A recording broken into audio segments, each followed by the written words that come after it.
It's time. Wow! You don't see this every day. It's all a question of timing, Willard. Our tour guide, Claudia, knows all about the island of Jolo's history and natural wonders. I'm happy Auntie found out about you, Claudia. The brochure on our cruise ship gave this expedition big marks among all the sites in the Philippine Islands. Okay, everybody. Time to get back to the tour bus. We'll return tomorrow morning when the storm has passed. Oh, my.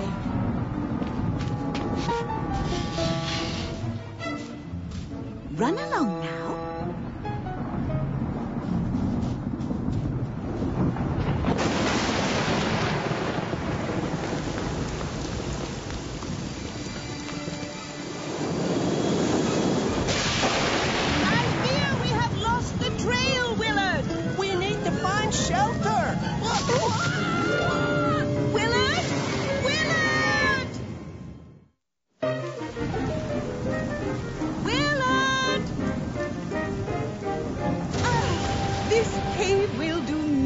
Willard. Well done. My pleasure, I think. But then again, we could cross that footbridge and take shelter in that house.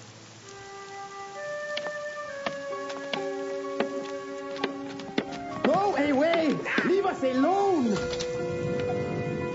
We apologize for intruding. I am Marjorie Mallard, and this is my nephew, Willard Widgeon, of the Swiss police. I am Juan Wood Duck. And did you say you are Miss Mallard, the world-famous duck detective? Yes. We got lost in the storm and saw your porch from the cave where we had found shelter. That wasn't a cave. That is Captain Blue Duck's banyan tree. Captain Blue Duck? The pirate? But he's been dead for hundreds of years. Please, come in out of the rain and meet my wife, Dolores, and my son, Jose. Oh, thank goodness. We thought you were... Dolores, this is Miss Mallard, the world-famous duck detective. And her nephew, Willard Widgeon of the Swiss police. Jose, we have guests. Come meet Miss Mallard and her nephew, Willard Widgeon. Hello. It's nice to meet you. My son is quite the film buff. Movies? I love movies. Would you like to see my movie posters? I've seen all the big movies.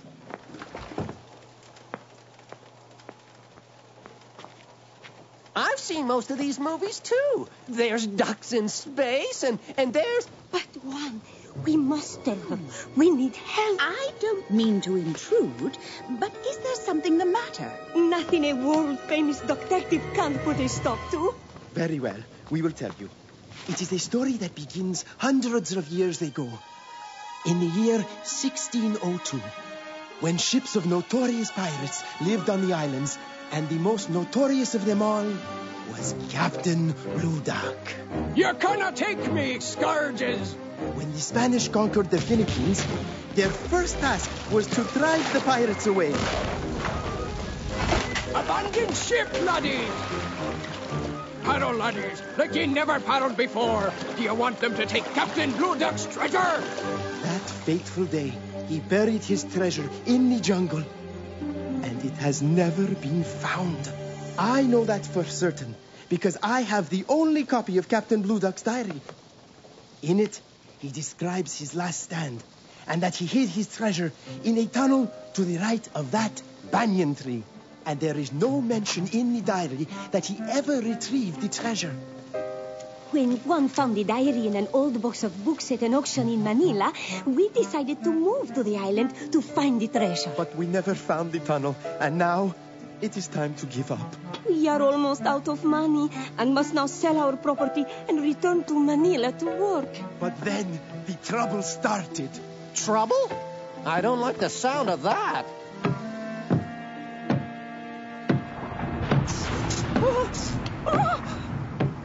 Go away! Stop bothering us, you pirate! Now, Juan. Is that any way to greet a fellow treasure hunter? Carlos either? Yes, and thank you. I will come in. Ah, I see you have guests. Other potential buyers of this fine property, I presume. I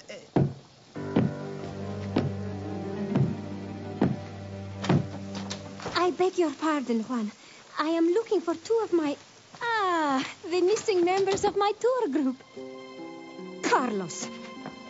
Come to try and pressure the wood ducks into selling their home to you. I do not have to pressure them, my dear. I simply have to offer a fair price for their property. For you see, I have resources.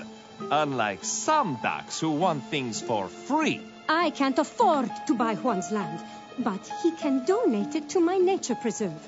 The beach is very important to the survival of sea turtles. Make it stop, Juan! Please! Make it stop!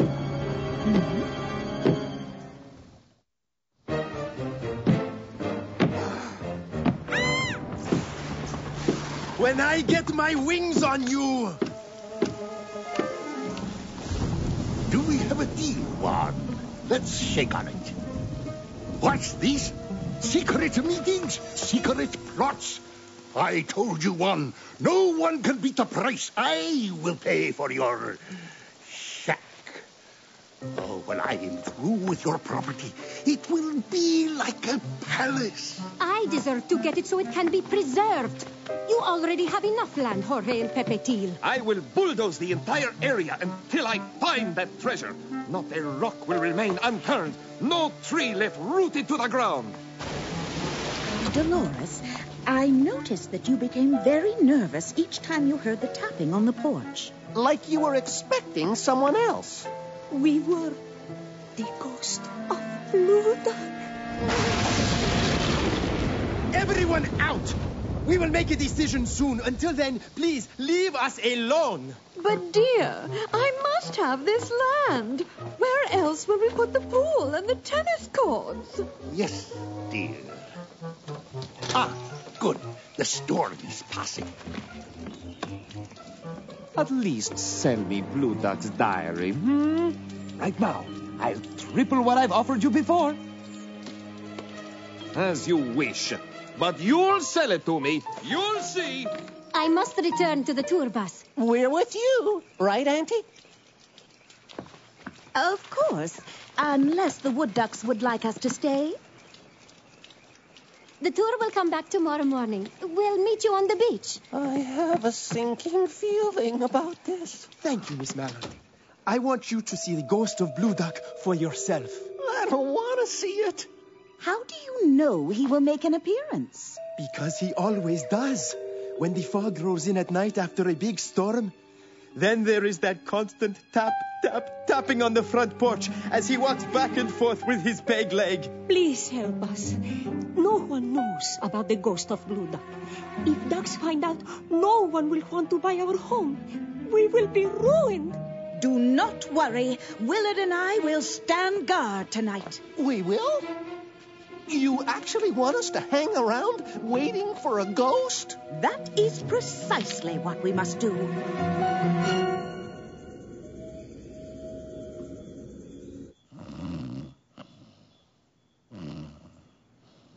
My, Captain Blue Duck certainly lived an exciting life.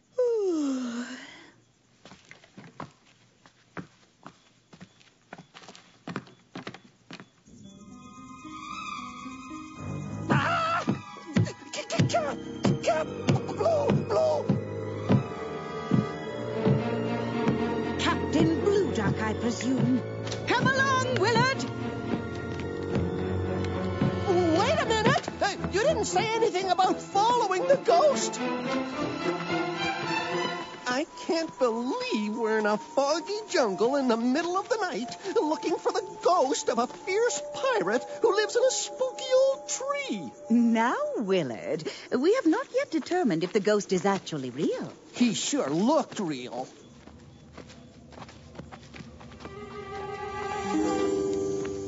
You are a long way from home, little one. don't worry. I'll put you in a bowl with a rock to sit on and some water to drink and swim in. We'll return you to the sea tomorrow morning.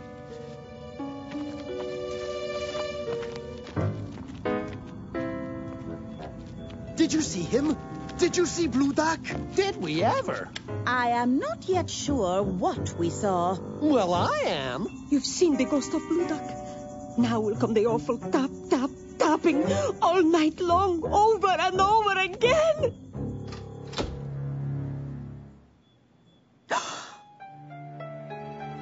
The diary! Someone's taken it. I've never heard of a ghost leaving mud prints before. Jose!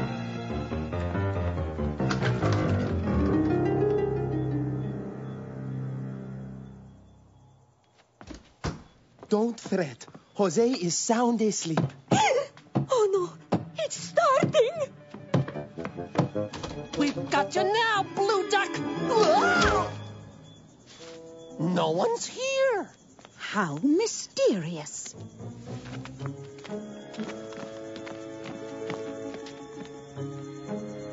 This is how it starts.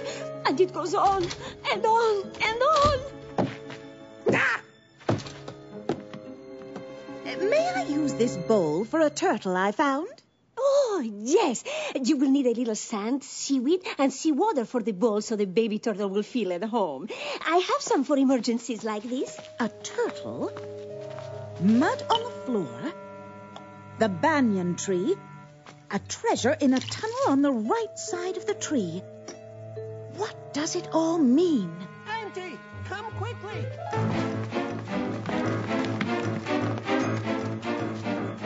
What were you doing out here? Well, we all left together, but then the fog rolled in. We've been walking in circles ever since. Blasted fog came out of nowhere. All right, you'd better come inside until daylight.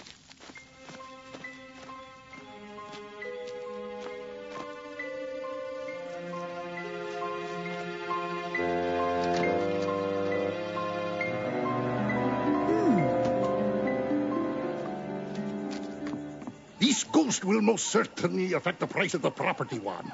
We will have to come up with a new offer. If I had known there was a ghost, I'd never have been so generous. And I was thinking of putting a koi pond over in the corner. A ghost? Well, we are going to have to renegotiate this deal. I bet this was all part of your plan. Fake a hunting so you'd scare us into selling, and then pay nothing for what you want to buy. Never! A ghost? Here? In the house? How dreadful! He's back.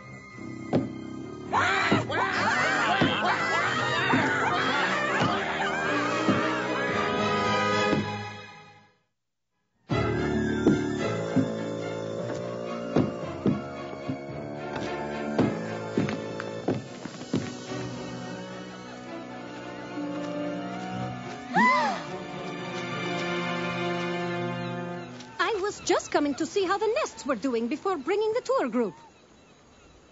Look, Auntie. Muddy feet. What do you expect after a big storm?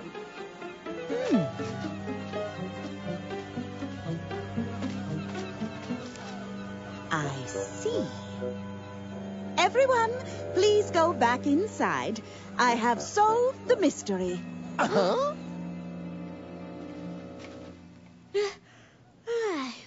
Hey, what's everyone doing here?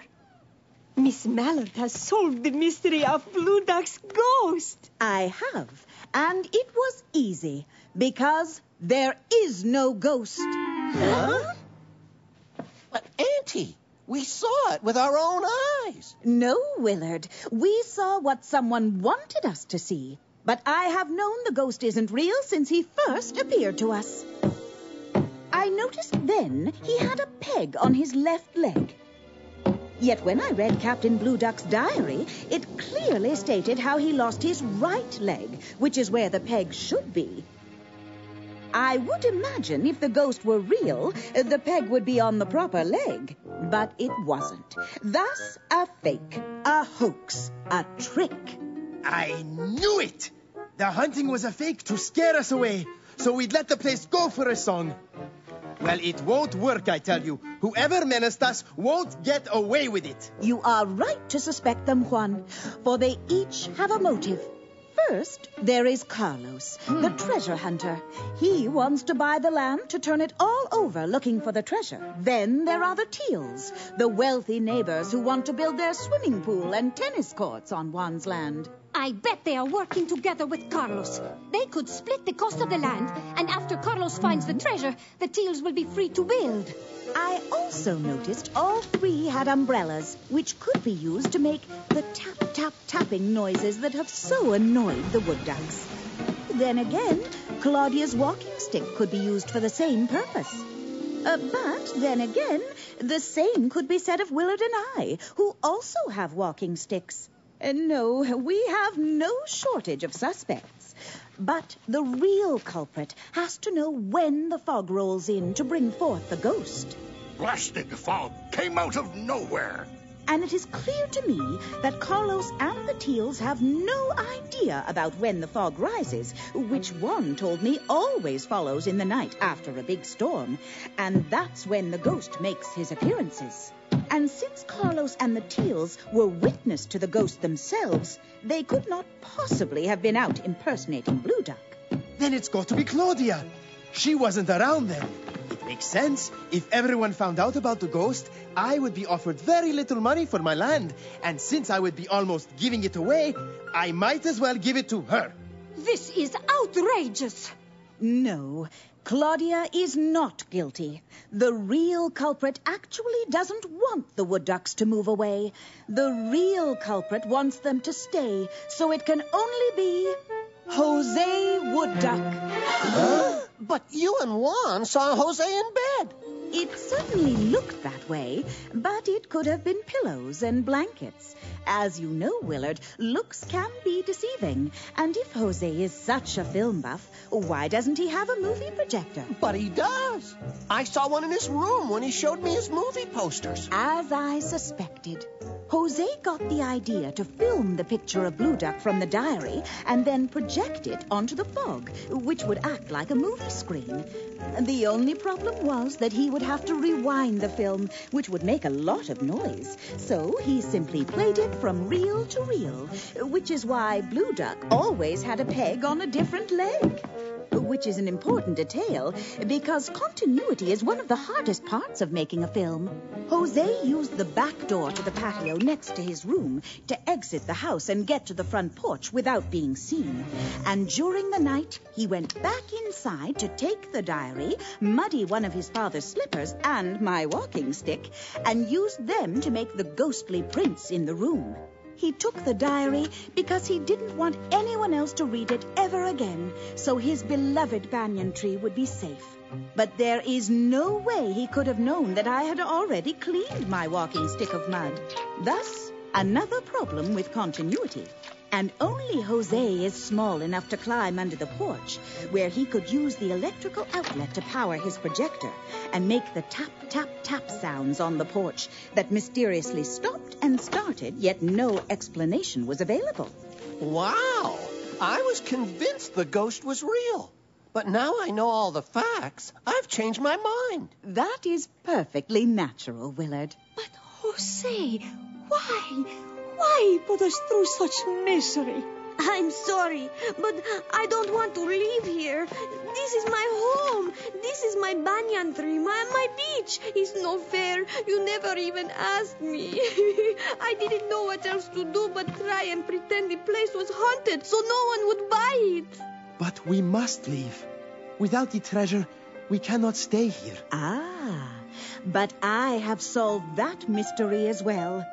Dry your eyes, Jose, and bring your camera to film a happy surprise. Captain Blue Duck himself reported that he buried the treasure on the right side of the tree. It's only logical that one would sit on the porch while reading the diary, look out and see one right side of the tree. But remember, Captain Blue Duck was coming from the ocean, so he meant the other right side of the tree. but he buried it in a volcanic cave. There is no volcanic cave on any side of the tree.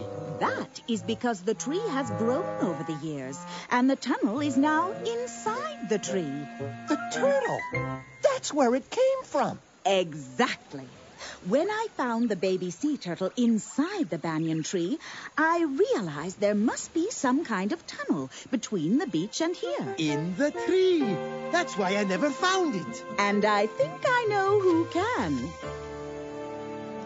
I knew Jose would have stumbled upon this tunnel as he played and explored the banyan tree.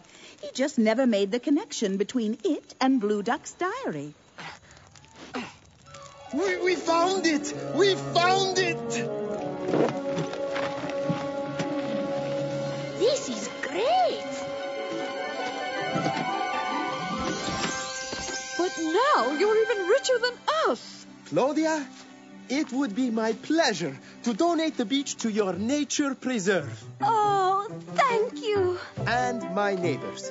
I may just build a tennis court and a pool of my own now, right beside the banyan tree. And you will, of course, be welcome anytime. Congratulations, Juan. You and your family are set for life. And once this turtle is back with its brothers and sisters, I'd say we have an ending worthy of a movie. Hold up the turtle, Auntie. You're on camera. Cut! Print! The end! Oh, my.